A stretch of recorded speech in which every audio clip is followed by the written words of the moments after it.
from the Manila Times. I know na yung budget cut po is on the House level. But what if the Senate retains those cuts? Ano pong masasabi niyo po doon? If the Senate retains the same amount na pinropose ng OVP. And number two, removing of the lease contracts, does that mean natatanggalan niyo po ng power ang OVP to lease buildings for their satellite offices? So ibig mo sabihin, isasarap parang we're technically removing the power of the OVP to have these satellite offices? Doon po sa first question.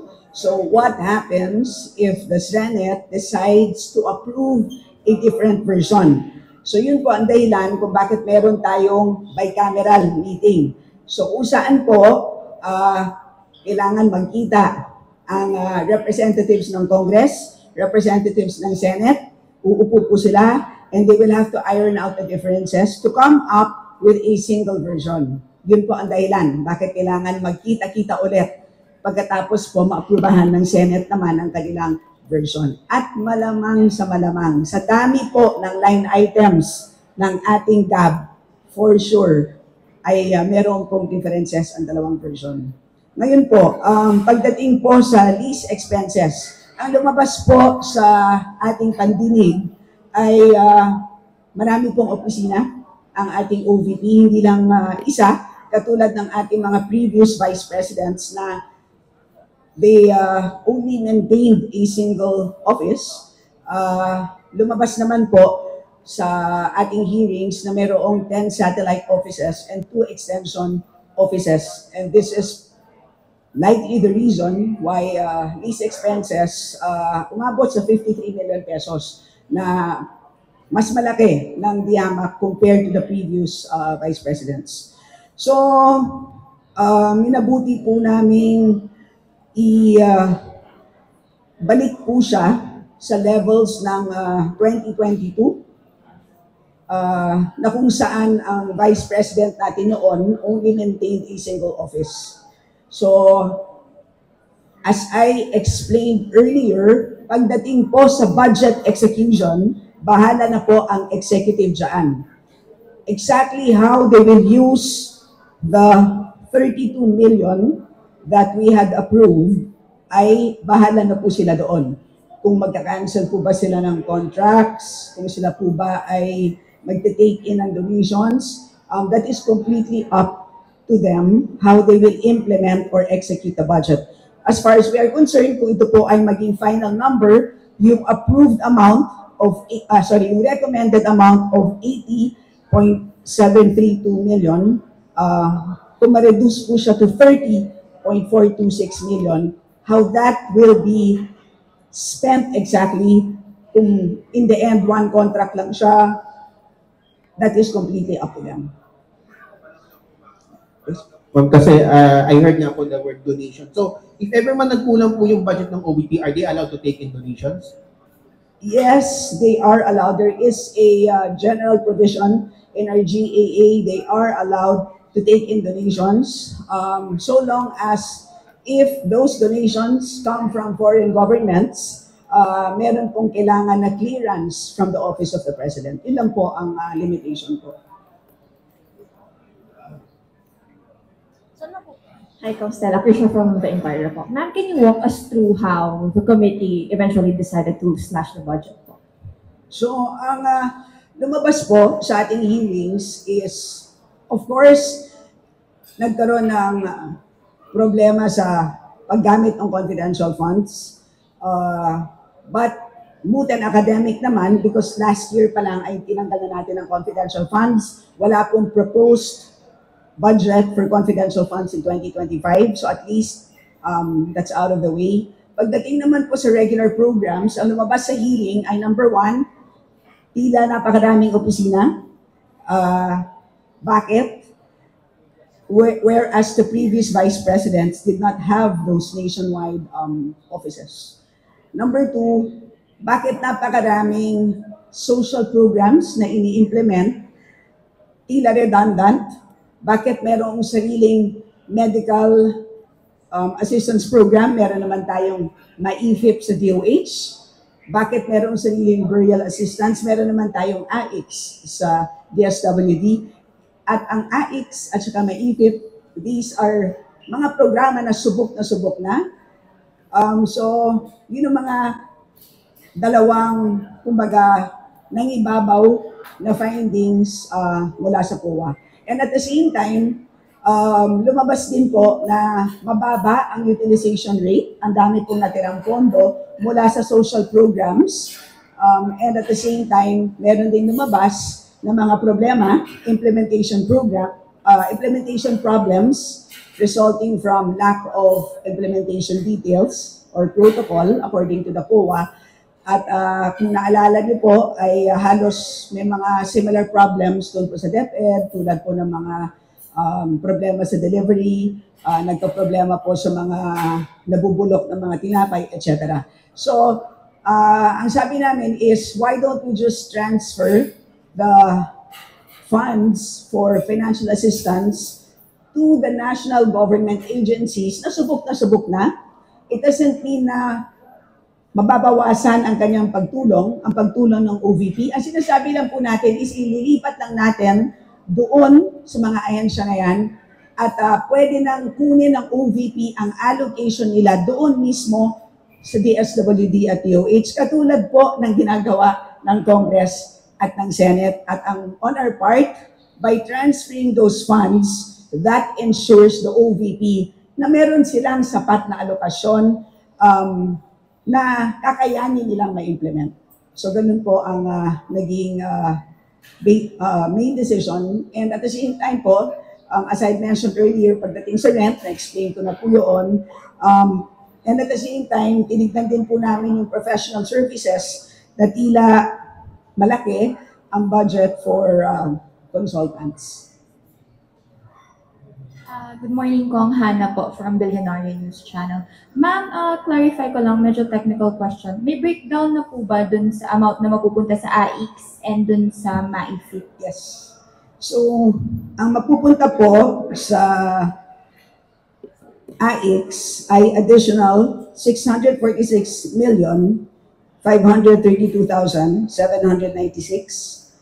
At sa MAIFIP naman, ang dagdag po dyan is 646,533,796. As you can see, almost equal amounts. And at the same time, I would like to note that this would include yung professional services. So yung professional services na tinanggal po natin sa OVP ay inilipat po natin dito po sa DSWD at sa DOH. In other words, kung meron mga job order or consultants na tumutulong po sa ating Vice President to implement her social programs, ang sabi po namin, we will put the allocation for those people doon po sa mga ahensya. In other words, ang naging very important principle is wala po tayong job. We will preserve jobs. Yun ang naging napaka-importanting pinag-iisipan po.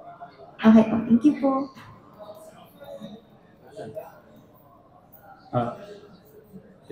Okay. Kung ibig sabihin mo ba, kasi kinompute ko itong sa propose ng OVP, DBM sa OVP, yung financial assistance subsidies, 947 million, under nun yung medical assistance, educational assistance, burial assistance, magnegosyo taday, pagkatapos dun sa supplies and materials, welfare goods, 295 million pesos, under nun yung pagbabago campaign bags, disaster operation, rice food bags, kalusugan, food truck, pansarap, lahat ba to wala na sa OVP Social Services budget? So yung pong financial assistance amounting to 947,445,000, yan po is completely transferred. Okay? At yung portion naman po ng ibang nabanggit niyo po na welfare goods, which are under supplies and materials, we estimated that to be about 200 million. Kaya yun po ang inalis po natin doon po sa by object na supplies and materials expense. So ang proposed po is 401,227,000. So we removed 200 million from that. So ang matitira po is 201,227,000. Ma'am, last na lang pong follow-up. Kasi the OVP has a libreng sakay program. Maapektuhan po ba yung libreng sakay program na yon? Kasi medyo may component din yun sa kanilang budget. And by how much po yung matatanggal sa libreng sakay program nila? Well, judging po from, at least from the 2023 report, there were procurements amounting to, kung natatandaan ko correctly, about 24 million pesos for vehicles. So, tingin ko po, since nabili na po yun, ay pwede na po nilang ipagpatuloy yun. At meron naman po natitirang pondo para sa other MOE expenses para sa gasolina. So, not necessarily po, no? Again, it's completely up to them na ipagpatuloy ang programa na yun. Good morning po, Kong Rose po sa UNTV. As the Senior Vice Chairperson of the Appropriations Committee, can you address the beneficiaries of the social service programs of the Office of the Vice President that will be affected by the pending budget cuts, considering the Vice President Duterte's statement na there were reports na napopolitika po yung social services program of DSWD? So mga beneficiaryo po ng ating OVP, huwag po kayong mag-alala. Dahil ang pondo po natin para sa Social Services Program ay intact po at nilagay po natin sa DSWD at DOH ang mga under specific programs, AIX and MAIFIP na sa totoo lang po, subok na po in terms of service delivery. Yung pong sinasabing GL, yung guarantee letter na ini-issue ng DOH, yun po yung MAIFIP. Pagdating naman po sa yung binibigay po na assistance ng DSWD, yung burial assistance, medical assistance, educational assistance, at kung ano-ano pang assistance, food packs, etc. Ito naman po yung AIX. So ito pong 947 million, yan po, buong-buo po. Plus more, kasi including yung budget po para sa mga consultants or JO, para sigurado po na talagang ma-deliver ng maayos ang serbisyo sa inyo. Yan din po ay nilipat natin sa mga tamang ahensya.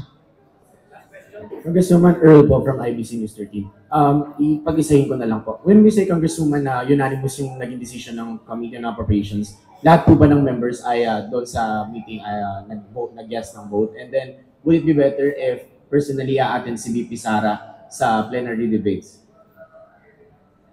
Lahat po ng nag-attend kahapon during the EXICOM ay lahat po sila ay nag-agree po dito sa decision ng committee na i-reduce ang amount para sa OVP as recommended for plenary debates. Yun po nangyari kahapon. At pagdating naman po sa kung ano inaasahan natin sa presensya ng ating mahal na Vice President, sana naman po ay sila po ay dumalo. It's a very important part of the process. So kahit na hindi sila mismo ang sasagot, isipin po nila na kumbaga po meron po silang spokesperson. Ganun lang naman po. As you know, pagdating sa plenary debates, ang kaibahan lang naman po doon sa committee hearing is hindi sila pwede mismo ang magsalita sa mikropono. Sila po ay merong spokesperson, isa ring congressman. Pero sa totoo lang po, lahat ng mga sagot, halos lahat naman po ay talagang binubulong lang naman talaga ng ahensya doon po sa congressman. So, this is a good opportunity for them. Again, hindi po kami perpekto. It's a recommended amount. We are still open to debate and discussion. So, kung meron pang input na kailangan po namin malaman, at meron silang apila sa amin na dapat dagdagan ito for whatever reason, kami po ay very willing to listen to all of those inputs. Willing na willing po. Kaya we are inviting all agencies for that matter. At sa totoo lang naman po, never naman po tayo hindi siniputan sa plenaryo. Kaya inaasahan po natin ang kanilang pagdalo. Good morning po. If we will implement yung budget cuts, meaning the Vice President also need to cut down her security scores, it's more than 400. So yung expenses lang daw po doon masyadong malaki. At isa-shutdown na po ba yung, are you recommending na i-shutdown na rin yung mga satellite office kasi 53 million po yung budget doon? Well, again po, kung makikita nyo, no, I will give you a copy of the bill or the amendments to the bill. Ganito po itsura niya, puro numero. So wala pong nakasulat na specific recommendation to cut contracts or to hire people. Hindi po ganon. Because again, we approve the budget amounts, but the executive implements that amount. So in the end po, kung ganito po yung amount ng lease that is available to them, ang inaasahan nila ay 80 million, pero kunwari ang nakuha lang nila ay 32, kailangan nilang pagkasyahin yun. If that will mean doing certain things, ay nasa sa kanila na po yun. Ay ganun din po pagdating sa security. But again, lilinawin ko po, hindi po natin ginalaw ang personnel services. Mabigat po ang aming pagtingin dyan na pagdating po sa trabaho ay kailangan po natin yan i-maintain. So again, bahala po sila kung ano ang gagawin nila dyan. Good morning, Congresswoman Stella. Bill Katigonan, DCRH. Will it make a difference if the Vice President attended the budget hearing at pwede ba natin sabihin na hindi siguro ganito kalaki yung slash sa budget ng Office of the Vice President? Thank you, ma'am. Siguro po only to the extent na merong paliwanag dun sa hindi po natin maintindihan. Kasi halimbawa, merong mga tanong na bakit merong satellite offices in specific locations. Ang COA ay paulit-ulit na tinanong ng mga congressman at syempre po ang sagot ng COA, ang maganda pong tanongin ay mismo ang OVP.